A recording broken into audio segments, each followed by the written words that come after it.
পাত্রীর ছবি আছে? ছবি থাকলে ছবি দেখাও। ও ছবি দেখবেন? হ্যাঁ হ্যাঁ, আচ্ছা ঠিক আছে, দেখেন এই যে দেখেন কত ছবি দেখবেন, দেখেন দেখি দেখি। অনেক ছবি আছে। দাও আমার কাছে দাও, আমার কাছে দাও। আপনি যেটা পছন্দ হয় সেটাই দেখেন, তারপর বলেন, আমি যাইয়ে মাইয়ার বাবাকে বলতেছি। ধৈর্য ধর, ধৈর্য ধর, আমাকে একটু দেখতে দাও। দেখেন হ্যাঁ, এই ছবিটা খুব সুন্দর, আমার বউ হিসাবে খুব মানাবে। তুমি এক কাজ করো, ওর বাবার সাথে গিয়ে কথা বলো, আগামী শুক্রবারই আমরা দেখতে চাই, ঠিক আছে? হুম। তুমি গিয়ে সমস্ত কিছু ব্যবস্থা করো। ঠিক আছে। চমৎকার। বুড়ার কি ভীমরতি হইছে, এক পা কবরে চইরা গেছে, তারপর আবার বিয়া করতে চায়। ঠিক আছে, তুমি তাহলে যাও।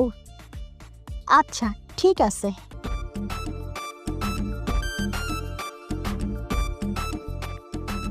কি ব্যাপার, আবার দাঁড়ালে যে? চেয়ারম্যান সাহেব,